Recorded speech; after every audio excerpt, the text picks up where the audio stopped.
Hi everyone. सो अब हम पढ़ने जा रहे हैं सेल सिग्नलिंग और सेलुलर सिग्नलिंग।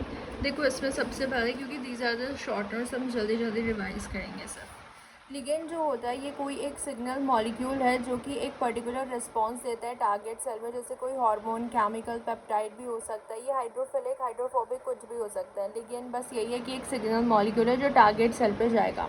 रिसेप्टर जो होता है प्रोटीन मॉलिक्यूल होता है जो इंटरैक्ट करता है नॉन कोवेलेंटली लिगेंड के साथ। ये स्पेसिफिक होता है नेचर में। ये एक्स्ट्रा सेलुलर हो सकता है, सेल सरफेस पे हो सकता है, या फिर ये इंट्रा सेलुलर हो सकता है रिसेप्टर।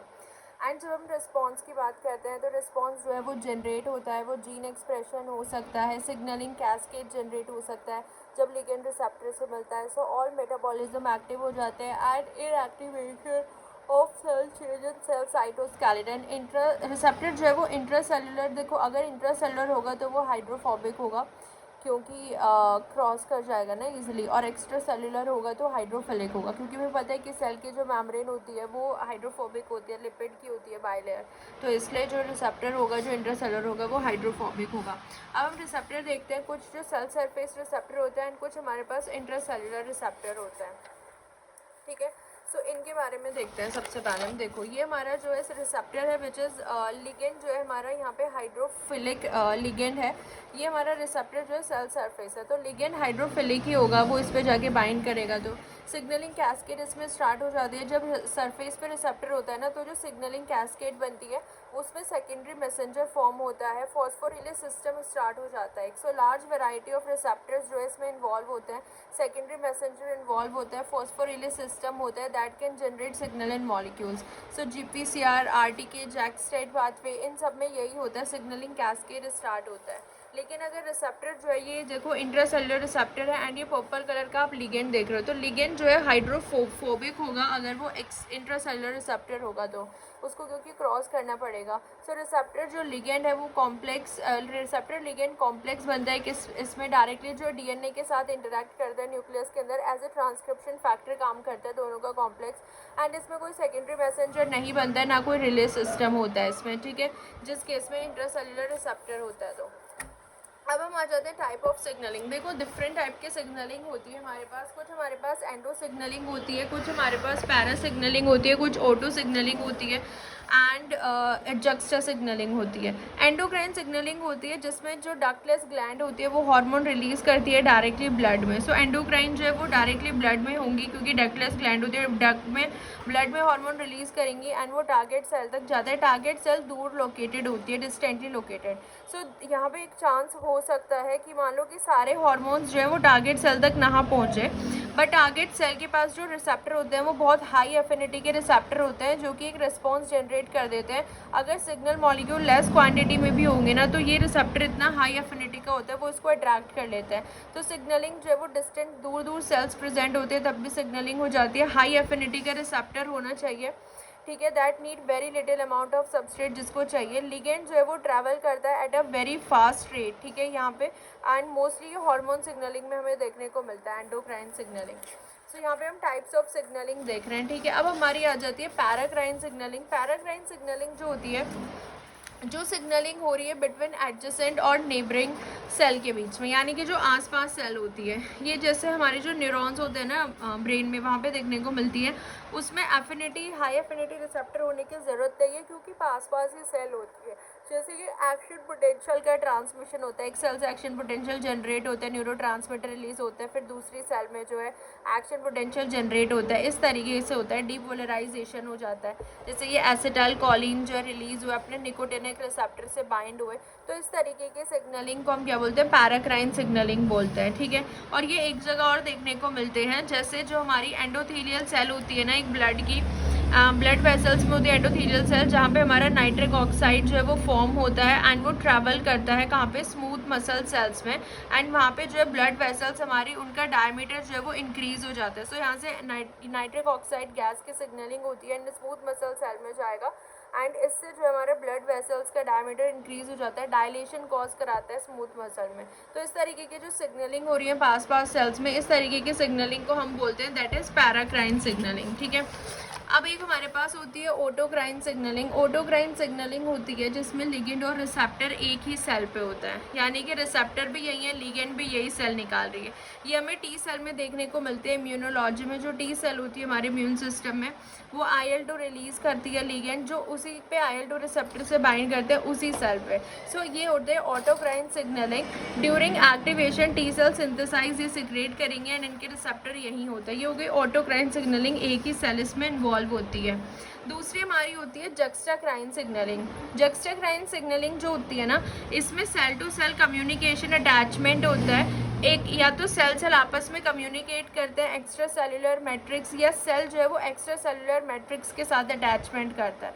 मतलब ये एक कॉन्टैक्ट डिपेंडेंट सिग्नलिंग होती है, सेल सेल कॉन्टैक्ट करता है। या तो डेल्टा नॉच पाथवे होता है दोनों सेल के बीच में, या फिर दोनों सेल के बीच में सेल एडिशन मॉलिक्यूल्स प्रेजेंट होते हैं जो सेल सेल अटैचमेंट में हेल्प करते हैं। जक्स्टाक्राइन में डेल्टा नॉच हो सकता है या फिर कैडेरिन्स हो सकता है। कैडेरिन्स जो है सेल को सेल से कनेक्ट कराता है, लेकिन इंटीग्रिन क्या करते हैं, सेल को एक्स्ट्रा सेलुलर मैट्रिक्स से कनेक्ट कराते हैं। ठीक है, ये याद रखना कैडेरेंस और इंटीग्रेंस का काम क्या होता है। और अगर हम इसकी बात करें, जैसे कैडेरेंस जो होते हैं, जैसे सेल को कनेक्ट कराएंगे, एक कैडेरिन यहाँ से, एक कैडेरिन का यहाँ से इंटरेक्ट करते हैं एक दूसरे के साथ इस तरीके से। इंटीग्रिन जो होता है वो किसी प्रोटीन से बाइंड हो जाएगा एक्स्ट्रा सेलुलर मैट्रिक्स में, सेल को एक्स्ट्रा सेलुलर मैट्रिक्स से इंटरेक्ट कराता है। सो इस टाइप की सिग्नलिंग को हम क्या बोलते हैं, जक्स्टाक्राइन सिग्नलिंग बोलते हैं। हमने टाइप ऑफ सिग्नलिंग देख ली, कैसे कैसे टाइप की सिग्नलिंग हो सकती है। अब हम आ जाते हैं इंट्रासेल्युलर रिसेप्टर सिग्नलिंग पे, यानी कि जिसमें हमारा रिसेप्टर कैसा है, सेल के अंदर होता है। इंट्रासेल्युलर रिसेप्टर जो होता है ना, वो साइटोसोलिक भी हो सकता है या फिर वो न्यूक्लियर भी हो सकता है, यानी कि या तो साइटोसोल में हो सकता है या न्यूक्लियस के अंदर भी हो सकता है। इनके पास जिंक फिंगर मोटिफ होता है which mediate protein DNA interaction. So इनके पास आपको जिंक फिंगर मोटिफ मिलता है, they have affinity for DNA। Then zinc finger motif एक तरीके का सीक्वेंस होता है, मतलब जो इनके पास प्रेजेंट होता है, जो कि प्रोटीन DNA इंटरैक्शन कराता है। ये जो रिसेप्टर होता है ना, इनके पास होता है important ligand. So basically zinc finger motif मतलब इनके पास DNA के लिए एफिनिटी होती है। हाँ, सो जब रिसेप्टर लिगेंड का कॉम्प्लेक्स बनता है तब वो DNA के साथ इंटरैक्ट करता है। सो इसमें आपको जिंक फिंगर मोटिफ मिलेगा। ठीक है, इंपॉर्टेंट लिगेंड हम इसमें देख लेते हैं कौन कौन से होते हैं इंपॉर्टेंट लिगेंड। जो स्टेरॉयड हार्मोन्स होते हैं, जैसे एस्ट्रोजन हो गया है ना, vitamin D3 and retinoic acid, ये भी कैसे होते हैं, हमारे हाइड्रोफोबिक नेचर के ही हम पढ़ रहे हैं सारे, क्योंकि इनका ही जो रिसेप्टर है वो सेल के अंदर होगा या न्यूक्लियस के अंदर होगा। सो स्टेरॉयड हार्मोन जैसे एस्ट्रोजन हो गया, विटामिन D3 हो गया, रेटिनोइक एसिड हो गया, देन ग्लूकोकॉर्टिकॉइड हो गया, कॉर्टिकोस्टेरॉइड हो गया, ग्लूकोकॉर्टिकॉइड, कॉर्टिकोस्टेरॉइड, ब्रासिनोस्टेरॉइड हो गया प्लांट्स में, अल्फा एक्डाइसन होता है जो इंसेक्ट मॉल्टिंग हार्मोन होता है, एंड जो थायरोक्सिन होता है ना, देखो ये याद रखना, थायरोक्सिन वैसे तो हाइड्रोफिलिक होता है, लेकिन इनका रिसेप्टर जो होता है वो सेल के अंदर होता है, इनसाइड द सेल होता है। तो ये एक कैरियर मीडिएटेड ट्रांसपोर्ट के थ्रू सेल के अंदर जाता है, involve carrier mediated transport into the cell, and वो सेल के अंदर उसी तरीके से जाता है। सो हाइड्रोफोबिक जो होता है can cross the cell through simple diffusion के थ्रू, ये सिंपल डिफ्यूजन से चले जाएंगे क्योंकि ये सारे हाइड्रोफोबिक है। थायरोक्सिन हाइड्रोफिलिक होता है, तो इसलिए इसको एक कैरियर चाहिए होता है जो ट्रांसपोर्ट कराता है इसको सेल के अंदर। अब हम इंट्रासेलुलर रिसेप्टर देखते हैं, common type of intracellular receptor. अभी हम वो सब पढ़ रहे हैं जो सेल के अंदर होते हैं। ठीक है, टाइप 1 की अगर हम बात करें, साइटोसोलिक की हम बात करें, जो साइटोसोल के अंदर है, इंटरैक्ट करता है with steroid hormone upon activation form homodimer. So जो साइटोसोल में होता है ना, स्टेरॉयड हार्मोन जो होगा उनके लिए, स्टेरॉयड हार्मोन जैसे एस्ट्रोजन है, साइटोसोल में ही जाएंगे एंड साइटोसोल में इंटरैक्ट करता है, एंड जब एक्टिवेट हो जाता है रिसेप्टर तो वो होमोडाइमर बनाता है। ठीक है, टाइप 1 की अगर हम बात करें तो वो क्या बनाता है, होमोडाइमर बनाता है। हाँ, जैसे हम इसमें, और जो टाइप 2 होता है न्यूक्लियर रिसेप्टर, जो न्यूक्लियस में प्रेजेंट होता है, ये क्या करता है, ये इंटरैक्ट करता है with thyroxine hormone and retinoic acid. ठीक है, तो ये इंटरैक्ट करता है फिर थायरॉक्सिन हार्मोन के साथ इंटरैक्ट करता है एंड रेटिनोइक एसिड जो होते हैं उन सब का न्यूक्लियर रिसेप्टर होता है। रेटिनोइक एसिड का एंड थायरॉक्सिन का याद रखना न्यूक्लियर रिसेप्टर होता है एंड एक्टिवेशन के बाद न्यूक्लियर वाला हेट्रोडाइमर बनाता है। इंट्रासेल्युलर रिसेप्टर्स जो होते हैं इनकी सिग्नलिंग फास्ट होती है। अब हम एस्ट्रोजन की सिग्नलिंग देखते हैं जिसका जो रिसेप्टर होता है वो कहाँ होता है, साइटोसोल में होता है तो सेल के अंदर लेकिन साइटोसोल में। तो ये एस्ट्रोजन है, यहाँ से एंटर करता है टारगेट सेल में बाय सिंपल डिफ्यूजन। देन यहाँ पे ये इसका रिसेप्टर होता है HSP90 से बाइंड हुआ रहता है। जैसे ही एस्ट्रोजन अंदर आएगा HSP90 रिप्लेस हो जाता है एंड ये एस्ट्रोजन इनका क्या बन जाएगा, ये होमोडाइमर बना लेते हैं। Active oestrogen and oestrogen receptor homodimer बना लेंगे। उसके बाद ये न्यूक्लियस में ट्रैवल होते हैं। न्यूक्लियस में जैसे ये जाता है तो ये जो हार्मोन रिसेप्टर का कॉम्प्लेक्स होता है ना, ये क्या करता है, डाइमर इंटरैक्ट करता है HRE के साथ। HRE एक हार्मोन रिसेप्टर एलिमेंट होता है जो कि हमारे टारगेट जीन पे लगा हुआ रहता है।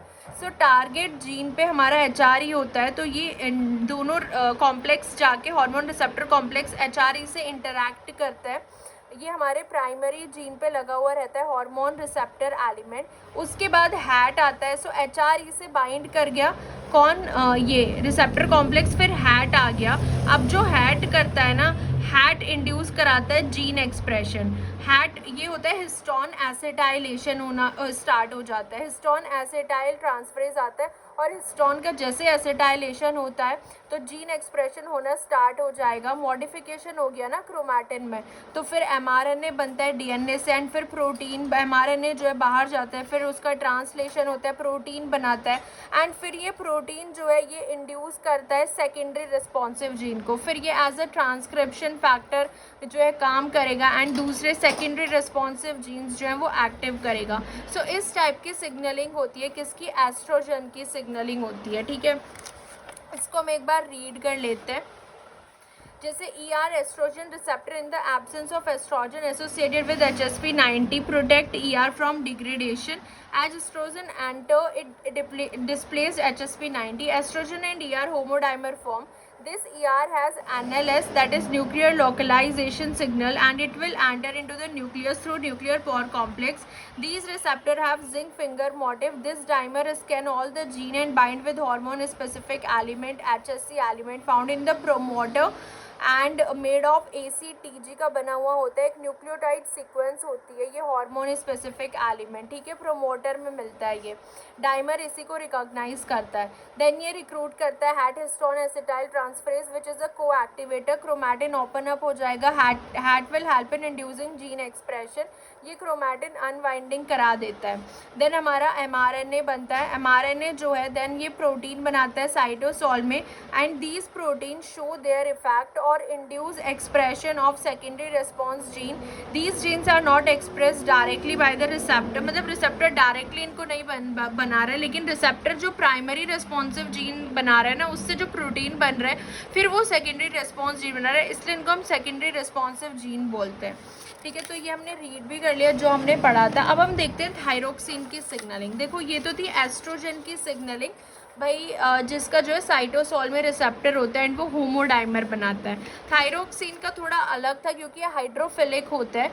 तो ये क्या करते हैं, थायरोक्सिन जो होते हैं T3 एंड T4 ये इनका कैरियर प्रोटीन होता है जिसके थ्रू ये एंटर करते हैं, ट्रांसपोर्टर होता है। ये थायरोक्सिन अंदर आएंगे, enter the target cell by carrier mediated transport. ये न्यूक्लियस के अंदर जाते हैं।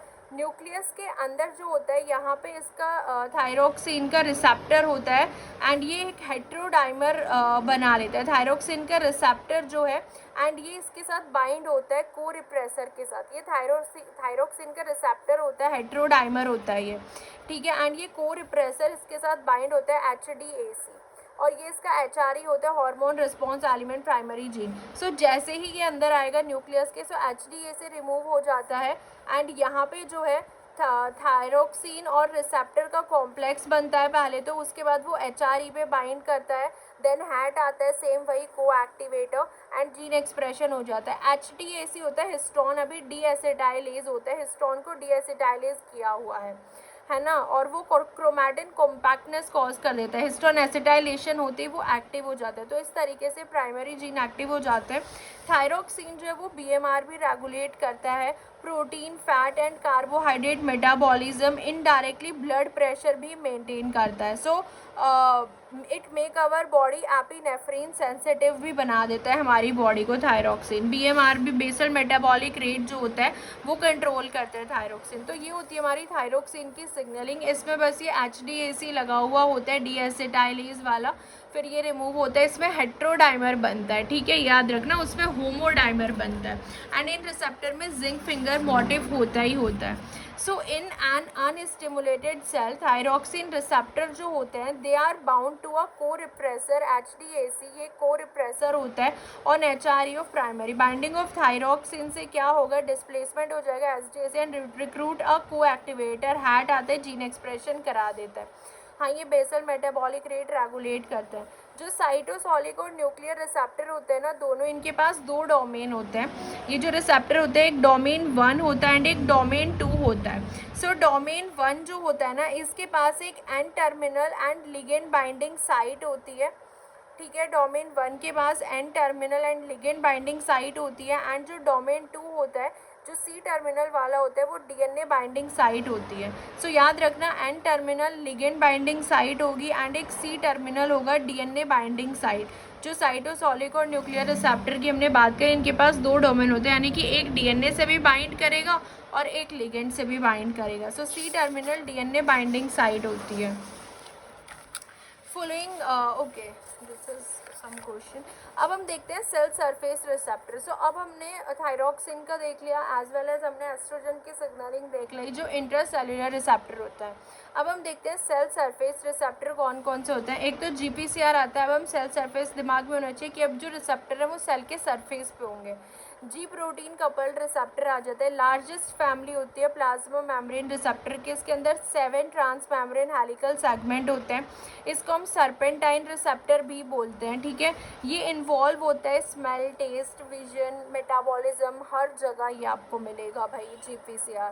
ये एक्टिवेट कर देता है membrane bound enzymes and channels को and generate intracellular secondary messenger CAMP को जनरेट करता है. एसोसिएटेड विद द, इसके पास एक स्मॉल GTPase स्विच प्रोटीन होता है जिसको हम बोलते हैं G प्रोटीन. सो तभी तो G प्रोटीन कपल्ड रिसेप्टर होता है. 7 trans membrane helical segment, serpentine receptor बोलते हैं इसको, ठीक है. तो एक बार हम इसकी सिग्नलिंग देख लेते हैं. सो इसकी जो सिग्नलिंग होती है ना, GPCR की सिग्नलिंग, यहाँ से देखो, ये पूरा GPCR है, ये 7 टाइम क्रॉस हो रहा है. ये लिगेंड बाइंडिंग साइट होती है N पे एंड ये C टर्मिनल होता है यहाँ पे. एंड इसके साथ ये पूरा G प्रोटीन होता है. G प्रोटीन पूरा जो है ना, ये अल्फ़ा बीटा गामा का बना हुआ होता है, made up of alpha beta and gamma सब यूनिट. एंड इसमें जो गामा होता है ना, वो कैटालिटिक एक्टिविटी शो करता है. सॉरी, जो अल्फ़ा होता है ना, वो कैटालिटिक एक्टिविटी शो करता है. बीटा, अल्फ़ा एंड गामा इनका बना हुआ होता है. सो अल्फ़ा जो होता है इसका कैटालिटिक एक्टिविटी शो करता है. ये पूरा हमारा G प्रोटीन है, ठीक है. G प्रोटीन इन तीनों का मिलके बना हुआ होता है. एंड उसके बाद देखो ये एक्टिव कैसे होता है. एक तो पार्ट ये होता है कि जो ये होता है G प्रोटीन, ये अभी अपनी ट्राइमेरिक फॉर्म में, नॉर्मल कंडीशन में ये ऐसे होता है अपनी ट्राइमेरिक फॉर्म में. इस टाइम पे ये GDP बाउंड होता है, यानी कि ये ऑफ है, अभी इनएक्टिव है. G protein is of.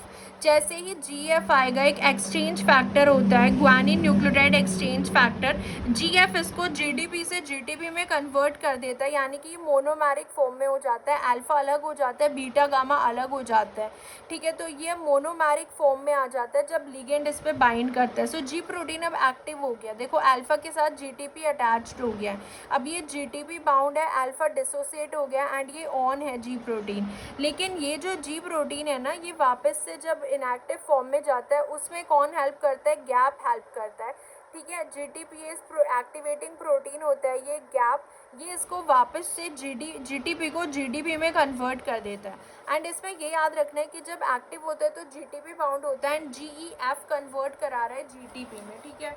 And gap वापस से ऑफ कर देता है. सो जो गामा और अल्फ़ा होता है ना, आर लिपिड लिंक और मैम्ब्रेन लिंक होता है. सो अल्फ़ा और गामा ये मैम्ब्रेन लिंक्ड होते हैं ऐसे, और बीटा यहाँ पे प्रेजेंट होता है, इसमें याद रखना.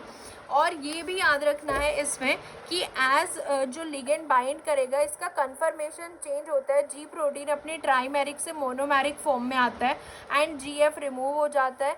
GAP जो होता है ना, GTPase एक्टिवेटिंग प्रोटीन, ये G प्रोटीन जो है खुद ही गैप है।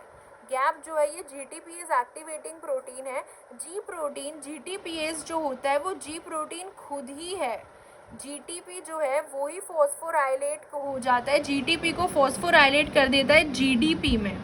सो GTP फॉस्फोराइलेट टू GTP, यहाँ पे GTPase जो होता है वो खुद ही G प्रोटीन ही होता है। GTPase अलग से यहाँ पे GTPase नहीं होता है, ये तो GTPase एक्टिवेटिंग प्रोटीन है।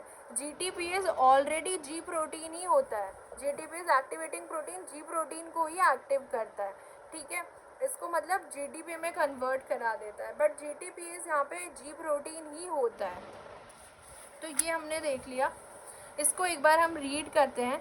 सो प्रोटीन जो होता है it has GTPase activity which is very weak. Ji protein के पास GTPase एक्टिविटी होती है जो बहुत वीक होती है, सो इसको गैप की ज़रूरत पड़ती है। अल्फा सब यूनिट जो होता है इसके पास GTPase एक्टिविटी होती है। अल्फा सब unit has GTPase activity if mutate in GTPase activity can lead to cancer as signaling जो है वो हमेशा ऑन होगी अगर GTPase एक्टिविटी में म्यूटेशन हो जाए तो, क्योंकि इनके पास GTPase एक्टिविटी होती है ऑलरेडी। प्रोटीन जो होता है ना GTPase एक्टिविटी इनके पास होती है जी प्रोटीन के पास, बट वो बहुत वीक होती है, तो इसलिए इसको गैप की ज़रूरत पड़ती है।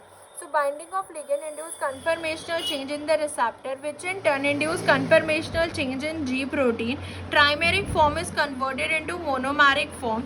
GEF guanine nucleotide exchange factor causes exchange of GDP with GTP and G alpha become active. G alpha फिर पूरा रेगुलेट करता है एंजाइम चैनल को, and beta gamma also show some activity. जब सिग्नलिंग ज़रूरत नहीं होती तो G प्रोटीन जब सिग्नलिंग G प्रोटीन एक्टिव वो इंटरैक्ट करता है गैप के साथ एंड GTP हाइड्रोलिसिस कॉज करेगा। Alpha subunit contain endogenous GTPase activity होती है उसके पास खुद ही, जो कि बहुत वीक होती है, एंड देयरफॉर गैप उसके हाइड्रोलिसिस के लिए ज़रूरी होता है। तो GTPase एक्टिविटी उसके पास खुद ही होती है, ठीक है। सो ये क्लियर हुआ होगा यहाँ से। अब ये जो G प्रोटीन की पूरी फैमिली देखते हैं, ये हमने G प्रोटीन के बारे में थोड़ा सा देख लिया। अब ये इसकी पूरी फैमिली है जो हम पढ़ते हैं। G प्रोटीन की हम 4 फैमिली पढ़ते हैं, 1 2 3 4।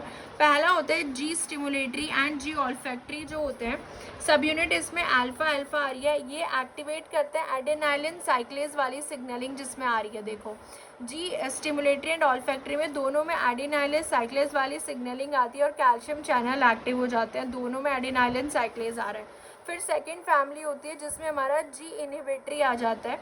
इसका अल्फा क्या करता है ना, एडेनाइलिन साइक्लेज वाली नहीं चलेगी इसमें इनहिबिटरी में, एंड बीटा गामा ये पोटेशियम चैनल को एक्टिवेट कर देते हैं। हार्ट मसल में देखना इसके G इनहिबिटरी का रोल होता है, ठीक है। सो अल्फा हो गया हमारे पास, बीटा गामा हो गया जो पोटेशियम चैनल को एक्टिवेट कर देते हैं। देन हमारे आता है G अल्फा, ये O आ जाता है, G नॉट आ जाता है, G नॉट। इसकी भी ये भी क्या करते हैं, पोटेशियम चैनल को एक्टिवेट कर देते हैं, कैल्शियम चैनल इनएक्टिवेट हो जाता है, एंड इसमें आ जाता है G नॉट में PLC बीटा एंजाइम एक्टिवेट हो जाता है।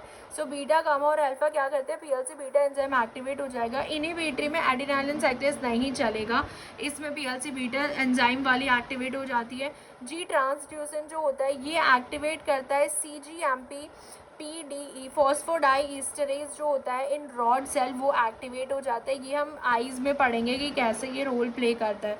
सो ये जो G ट्रांसड्यूसन होता है ना, GT ट्रांसड्यूसन, ये जो G प्रोटीन होता है ये किसको एक्टिवेट करता है, अल्फा सब यूनिट एक्टिवेट करती है CGMP PDE को इन रॉड सेल। फॉस्फोडाईस्टरेज विजन में ये यूज़ होता है G ट्रांसड्यूसन। मतलब ये है सारे G प्रोटीन ही, बट इनके अलग अलग फैमिली हो जाती है। फिर थर्ड फैमिली आती है GQ, है ना, G अल्फा Q आ जाता है, देन 11 भी आ जाता है, G11। इनका काम क्या होता है, ये भी PLC बीटा एंजाइम जो होते हैं उसको एक्टिवेट करता है, एक्टिवेट PLC बीटा एंजाइम। ऐसे ही जो G नॉट होता है ये भी PLC बीटा एंजाइम को एक्टिवेट करता है, एंड जो GQ होता है वो भी PLC बीटा एंजाइम को एक्टिवेट करता है, फॉस्फोलाइपेज को। 12 और 13 जो होती है फोर्थ फैमिली में, इसमें अल्फा ये एक्टिवेट करता है रो प्रोटीन को, एक्टिन को रेगुलेट करने के लिए, है ना, रो प्रोटीन को एक्टिवेट कर देता है टू रेगुलेट एक्टिन। एक्टिन ये हमारे साइटोस्केलेटन में पार्ट होता है जो हम पढ़ेंगे अभी। सो ये एक्टिवेट कर देता है रो प्रोटीन को to regulate actin. So this is all about the G protein की ये फैमिली होती है, 4 फैमिली। किस किस में कौन कौन से एंजाइम रोल प्ले करते हैं ना, वो इम्पॉर्टेंट है इसमें देखना। उसके बाद हम आ जाते हैं जो CAMP वाली सिग्नलिंग होती है, ठीक है। CAMP सिग्नलिंग ये बहुत इंपॉर्टेंट है, GPCR वाले में ही हम देखते हैं CAMP सिग्नलिंग। सो जो एड्रेनर्जिक रिसेप्टर होते हैं ना वो 4 टाइप के होते हैं, alpha 1, alpha 2, beta 1 and beta 2। Beta adrenergic receptor muscles में, लीवर में, एडिपोज टिश्यू में मिलते हैं। Beta adrenergic receptor they are sensitive to adrenaline, they are associated with, ये GS प्रोटीन से एसोसिएटेड है, यानी कि स्टिमुलेटरी से एसोसिएटेड है, जो एडेनालिन साइक्लेज वाली सिग्नलिंग कराता है। एडेनालिन साइक्लेज एंजाइम इसमें एक्टिवेट होता है जो कि CAMP प्रोड्यूस करता है, दैट इज सेकेंडरी मैसेंजर। तो ये कुछ रिसेप्टर्स इसमें होते हैं, बीटा एड्रेनर्जिक रिसेप्टर्स जो होते हैं। Adrenergic receptor alpha 1, alpha 2, beta 1, beta 2 इतने टाइप के हो सकते हैं। अब इसमें देखते हैं टिश्यू कौन कौन से टिश्यू में हॉर्मोन्स एंड जो रिस्पॉन्स आता है वो क्या आता है, ये थोड़ा सा देख लेते हैं। जैसे थायराइड ग्लैंड है, हार्मोन हमारे पास है थायराइड स्टिमुलेटिंग हार्मोन, है ना। और इसका क्या आएगा, थायराइड स्टिमुलेटिंग हार्मोन क्या करता है, thyroid hormone synthesis and secretion कराता है। ऐसे लीवर में ग्लूकागॉन होते हैं, मतलब ये सारे हार्मोन जो हैं ये वाली सिग्नलिंग कराते हैं, CAMP वाली सिग्नलिंग जो हम अभी पढ़ने जा रहे हैं, एडिनालिन साइक्लेज वाली। ग्लूकागॉन है ना, ग्लूकागॉन हो गया, देन एड्रेनलिन हो गया, वेसोप्रेसिन हो गया किडनी में, ये भी एडिनालिन साइक्लेज वाली कराता है, वेसोप्रेसिन। देन एड्रेनलिन हो गया, एड्रेनलिन जो है ये हार्ट रेट इंक्रीज कर देता है and contraction, adrenaline. Then LH जो होता है ल्यूटेनाइजिंग हार्मोन, ये भी इसी सिग्नलिंग में आता है। पैरेथ हार्मोन जो होता है, तो ये सारे हार्मोन याद रखने की इस वाली सिग्नलिंग में इन्वॉल्व होते हैं। TSH, glucagon, adrenaline, vasopressin, LH, पैरेथ हार्मोन, है ना। और भी होते हैं, that is adrenaline, ACTH, glucagon and TSH। Fat के अंदर जो इन्वॉल्व होते हैं, ट्राइग्लिसराइड का ब्रेक डाउन कराना, ACTH एड्रेनल कॉर्टेक्स में कॉर्टिसोल का सिक्रेशन कराना। सो ये सब हार्मोन इन्हीं वाली सिग्नलिंग को यूज़ करते हैं। यहाँ पे हम पढ़ने जा रहे हैं beta adrenergic receptor and glucagon hormone आया है यहाँ पे, या एपिनेफ्रिन भी आ सकता है, ठीक है। तो इसमें हम देख रहे हैं कि कैसे जो है ग्लूकागॉन किस में हेल्प करा रहा है, यहाँ पे हमारा जैसे ब्रेक कर रहा है ग्लाइकोजन को एंड ग्लूकोज फॉर्म हो रहा है। सो ग्लाइकोजन ब्रेक डाउन में हेल्प कर रहा है अभी। सो बीटा एड्रेनर्जिक रिसेप्टर, इसका जो G स्टिमुलेटरी अल्फा होता है वो अपने मोनोमेरिक फॉर्म में आ गया, हमने देख लिया कि कैसे कन्वर्ट होता है मोनोमेरिक फॉर्म में। उसके बाद ये एडेनालिन साइक्लेज को एक्टिव कर देता है। एडेनालिन साइक्लेज क्या करता है, ATP को कन्वर्ट करता है CAMP में। CAMP एक सेकेंडरी मैसेंजर होता है। यहाँ पे आप लेके चलो, जैसे 20 मॉलिक्यूल होते हैं CAMP के, ये बाइंड करते हैं एंड एक्टिवेट करते हैं PKA को। PKA जो होता है विच इज़ हमारे पास ये काइनेज एंजाइम होता है PKA। सो PKA जो प्रोटीन काइनेज A होता है ना, ये एक्टिवेट हो जाता है which is a serine threonine kinase, ठीक है। तो एडेनल साइक्लेज ने ATP को कन्वर्ट किया CAMP में, CAMP बाइंड एंड एक्टिवेट करता है PKA को। देन PKA क्या करता है, ये अपने फोस्फोराइलेट करेगा एंड एक्टिवेट करेगा फोस्फोराइलेज काइनेज A को। फोस्फोराइलेज काइनेज A, देखो जो फोस्फोराइलेज काइनेज B होता है ना, यहाँ पे हम बात करें फोस्फोराइलेज काइनेज B, ये इनएक्टिव फॉर्म में होता है। इसकी जो इनएक्टिव फॉर्म होती है वो ये होती है, लेकिन जैसे इसका फोस्फोराइलेशन हो जाता है तो ये फोस्फोराइलेज काइनेज A में आ जाता है, दैट इज एक्टिव फॉर्म आ जाती है इसकी। तो प्रोटीन काइनेज A क्या करता है, फोस्फोराइलेशन कराता है फोस्फोराइलेज काइनेज B का, जो कि फोस्फोराइलेज काइनेज A में कन्वर्ट हो जाता है अपने एक्टिव फॉर्म में। फिर ये क्या करता है, ये अगेन फोस्फोराइलेट करता है, ये दो फॉर्म में एग्जिस्ट करता है ना, A एंड B। तो A फॉर्म इसकी एक्टिव होती है फोस्फोराइलेज काइनेज की, ये प्रोटीन काइनेज A है, ठीक है। तो ये फोस्फोराइलेज काइनेज B क्या करता है, ये फोस्फोराइलेट करेगा एंड एक्टिवेट करेगा किसको, ग्लाइकोजन फोस्फोराइलेज को। ये भी दो फॉर्म में एग्जिस्ट करता है। जैसे ग्लाइकोजन फोस्फोराइलेज B होता है, ये अगर फोस्फोराइलेट होता है तो ये glycogen phosphorylase A active form में आ जाता है। So protein kinase A, then phosphorylase kinase A, उसके बाद हमारा आ जाता है glycogen phosphorylase A which is the active form. And ये जो होता है ग्लाइकोजन फोस्फोराइलेज, फिर यही ग्लाइकोजन को ब्रेक डाउन करता है, ग्लाइकोजन से ग्लूकोज 1 फॉस्फेट बनता है, देन ग्लूकोज 1 फॉस्फेट से हमारा 1 फॉस्फेटेज एंजाइम ग्लूकोज 1 फॉस्फेट से ग्लूकोज में कन्वर्ट कर देगा। सो 10,000x इतना कुछ बन जाता है। सो इसलिए हमारा क्या होता है, ये ग्लूकोज फॉर्म हो जाता है इस केस में। सो GPCR activate and produce 10,000 molecule of glucose हमारे बन जाते हैं इस केस में, and produce 10,000 molecule of glucose. Epinephrine glucagon bind and activate GPCR beta adrenergic receptor, which in turn cause G stimulatory alpha activation. GF exchange GDP with GTP to activate G stimulatory alpha protein को activate करता है। G stimulatory alpha move and activate adenylin cyclase by conformational chain। जो ये होता है ना AC, हाँ ये ATP को एड्रेनालिन साइक्लेज CMP में कन्वर्ट करता है। देन CAP फर्दर एक्टिवेट करता है प्रोटीन काइनेज A को, and protein kinase A phosphorylation करा देता है, एंड इस तरीके से हमारा रिस्पॉन्स जो है वो जनरेट होता है इस तरीके से।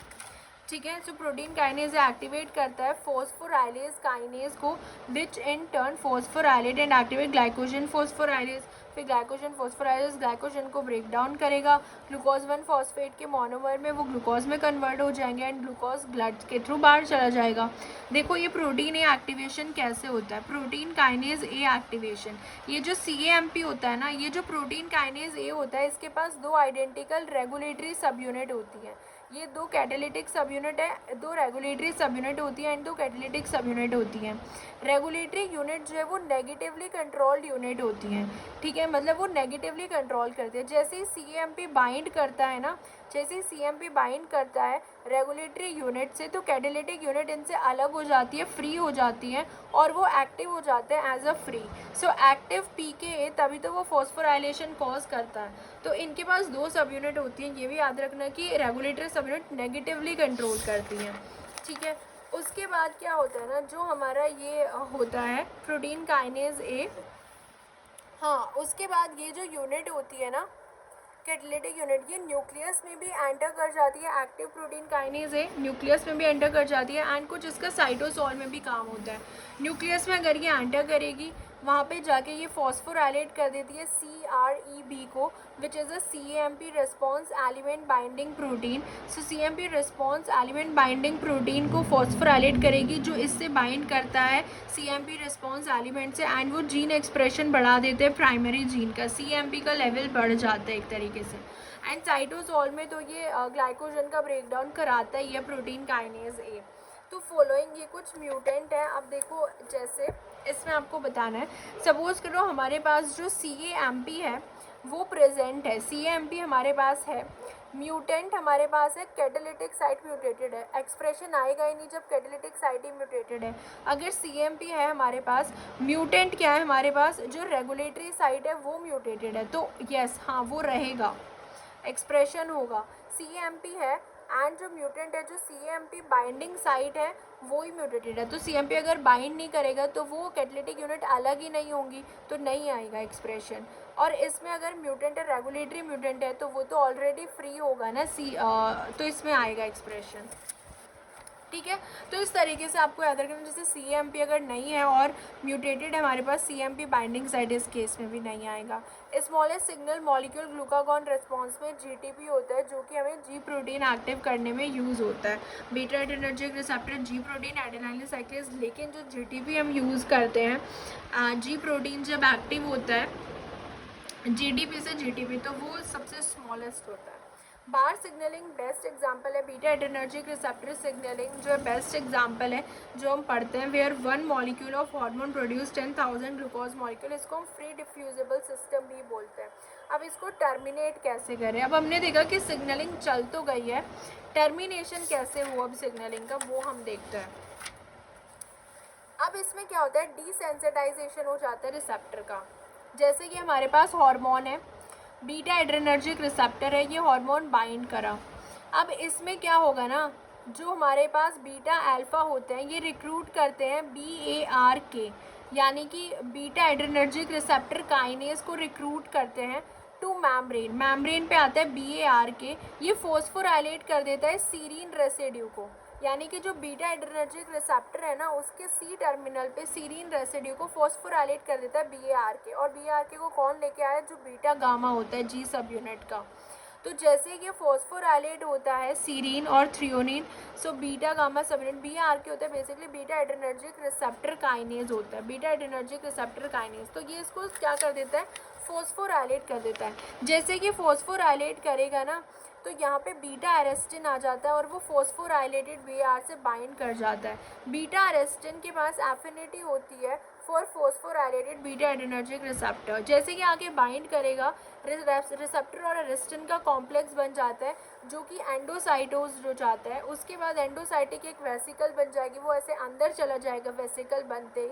ये जो कॉम्प्लेक्स होगा वो डिसोसिएट हो जाता है एंड फिर BAR डीफॉस्फोराइलेटेड हो जाता है। रिसेप्टर हमारा जो है रिसाइकल हो जाएगा back to the plasma membrane. इस तरीके से हमारा नॉर्मल रिसेप्टर वापस आ जाता है। ठीक है, तो ये एक चीज़ होती है इस केस में। दूसरा अगर हम देखें, हमारे पास होता है इनएक्टिवेशन ऑफ GS प्रोटीन का inactivation, which is the second point, inactivation of GS protein.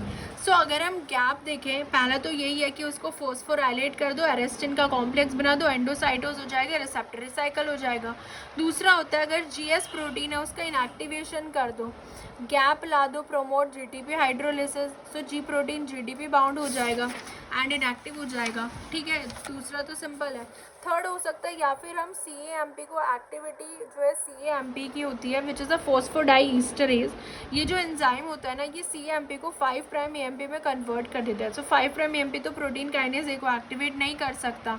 सो इस तरीके से जो है हम इसको टर्मिनेट कर सकते हैं, इसकी सिग्नलिंग को। तो ये हमने पढ़ा G स्टिमुलेटरी की सिग्नलिंग थी ये। ठीक है, कि कैसे एडेनालिन साइक्लेज एक्टिवेट कर रहा है GTP को CGMP में, then CGMP protein kinase A को, प्रोटीन काइनेज ए प्रोटीन जो फॉस्फोराइलेज काइनेज ए है, देन ग्लाइकोजन फॉस्फोराइलेज। तो ये हमने इसका एग्जांपल देख लिया कि एडेनालिन साइक्लेज की सिग्नलिंग जो है वो ऐसे होती है।